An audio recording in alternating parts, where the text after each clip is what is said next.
How much does that extend to recruiting when you are, when you're trying to concentrate on a game, but people are paying, recruits are paying attention to it. Yeah, it's kind of like what I told our team. We got some work to do for us to be able to call it a rivalry. You can't wish and make a game a rivalry. The only way it gets to that point is by competing and having success. So I wouldn't say that it's a rivalry yet because we haven't been consistent enough or have won enough for us to even to get to that point. Obviously, with their location and being a school that comes here in the DMV for recruiting, I do feel as though we both compete for the same kind of players, and I do think there is something to be said when the team that executes the best and plays the best and wins the game usually has the bragging rights. And so for us, we're fortunate that we got them here at home in the shell. We're excited about the opportunity.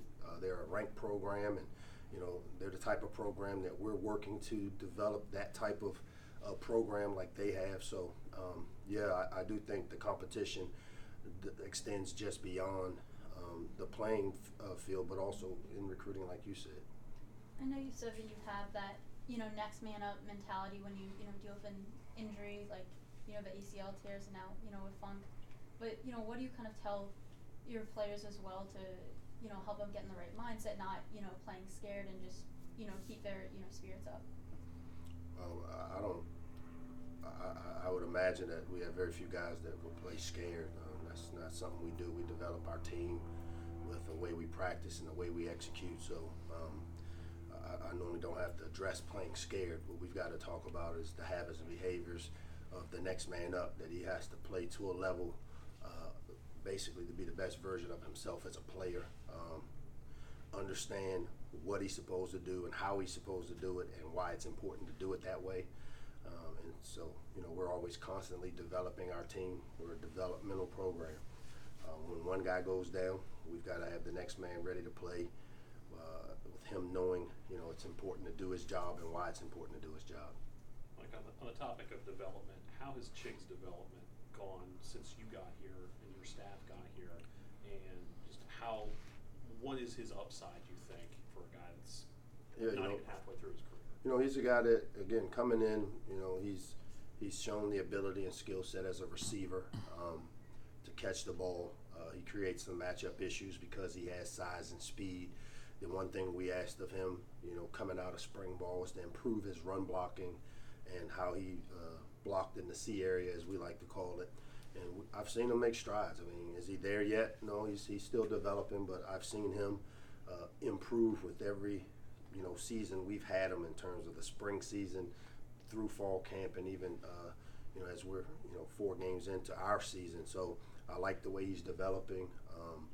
Again, being a developmental program is really important that our players understand what things they need to work on a daily basis, and that as coaches we're doing our part to make sure that we're putting them in positions and practice and how we drill fundamentals to get them playing at a high level. Mike, when you look at the pass rush and what you guys have been able to do in the last few games, how important is that to the defense, the aggressive style you want to play with, and then not just sacks but affecting the other quarterbacks? Well, that's important. I think anytime you can affect the quarterback, that's the first part of playing good defense. The sacks and some of the negative plays that we've created, some have been based off a scheme, and I think Coach Hoke and the defensive staff have done a great job of putting our players and the playmakers on that side of the ball in position to make big plays on that side of the ball. I think some of it has been some individual efforts.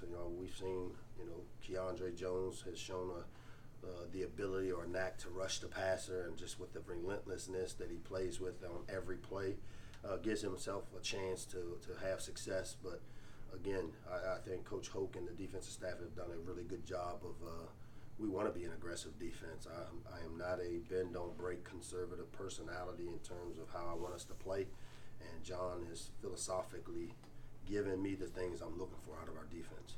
And just to follow up on that, what where do you think the defense still has work to do? Is it playing balls in the air, communication, as you were talking about a couple of weeks ago, Yeah. or penalties like last week? Yeah, I mean, I think it's a little bit of all those things. I think the communication has gotten a lot better. I don't feel like the last couple of games we haven't had the huge breakdown in just assignments per se.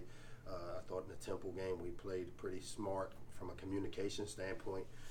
Fundamentally, we've talked about it. You know, we play man coverage. We like to play, you know, aggressive up front, which when the ball is in the air, I feel like we've been in great position for the most part, but we've struggled with transitioning to become the receiver. And, you know, we've worked on some of those things all, you know, the bye week, throwing the deep balls and really just having our DBs learn to transition to become, when the ball's in the air and they're in phase, to basically become a receiver, which isn't a natural skill or fundamental if guys haven't done that quite a bit. But, you know, I like the way that we've practiced through the bye week, and we've been able to get some of these things corrected with some of the fundamental issues that we've had. So now we've got to clean up Wednesday's practice and then come back in tomorrow and try to have a perfect Thursday, as we like to call it, and give ourselves a chance to go out and be successful. Does it surprise you that Tino, who was a receiver, has struggled in the air, you know, getting interceptions? Yeah, I mean, I think with Tino, part of it is he's in good position, and when you play man coverage, very few times do you get interceptions in man coverage. The key is to not panic, or, you know, the ball is in the air, and just understanding the timing of when to play the ball. And, you know, when you're playing off coverage, which, you know, when we do some of the zone stuff that we do, you know, Tino has great ball skills. So, you know, it's just understanding in man coverage, very few times when you get interceptions, it's about playing the receiver's hands when they go up, and timing when you need to play the ball and play the hands. And, you know, to me, that's just a matter of getting a bunch of reps at it to where we get that comfort level and you get the timing down for when you need to play the ball. Coach, is there any offensive adjustments that you're looking to actually pay attention to this week on Friday coming out of the Temple game?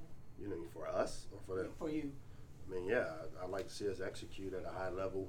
You know, the first couple of games, our execution was really good, you know, from the quarterback decision making on down to, you know, our up front guys being on the right people, our receivers being at the correct depth of their routes, and seeing and understanding what they're doing to us defensively. So, you know, yeah, I'd like to see an improvement out of us on offense with being a lot better with our execution.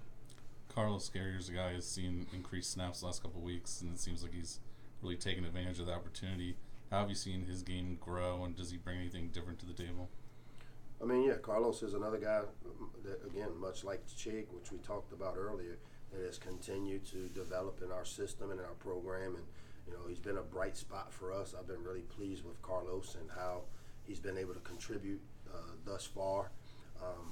You know, he's a big, long guy that has the ability to play the ball down the field and gives us a huge catch radius.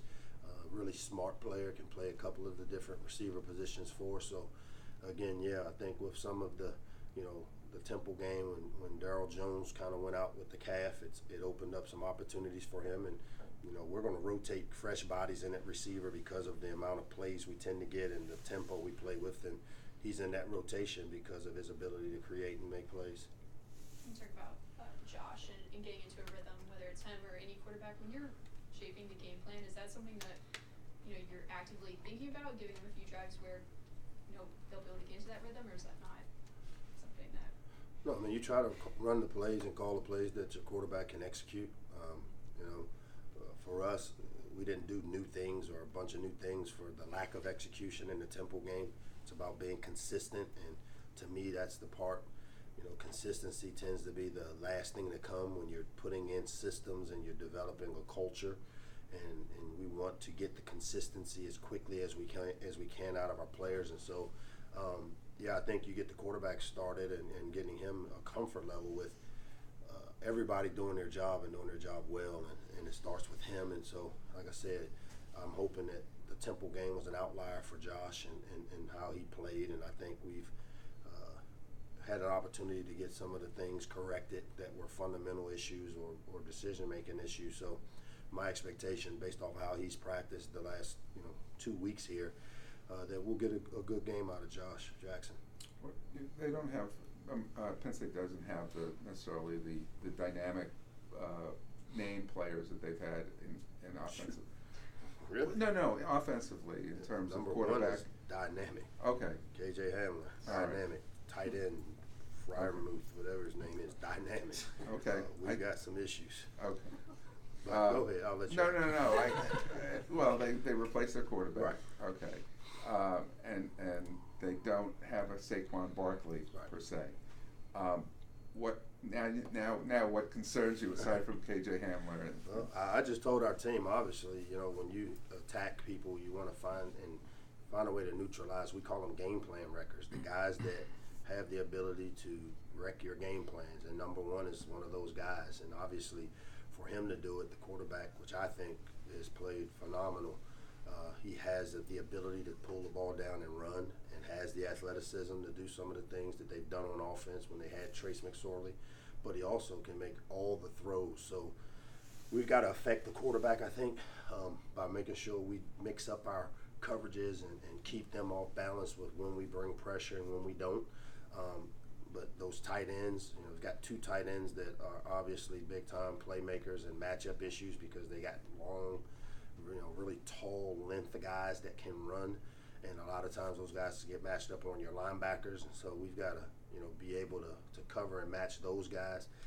And though they don't have a feature back, they play with three guys that, I know, at least two of them in terms of Ricky Slayton and then the Journey Brown kid that are both are big dynamic, home run hitters at the running back position. So defensively, this will be probably the best offense that we faced thus far during the season. So we've got some challenges over there, and defensively we got to, again, make sure we can control the guys that have the ability to wreck your game plans.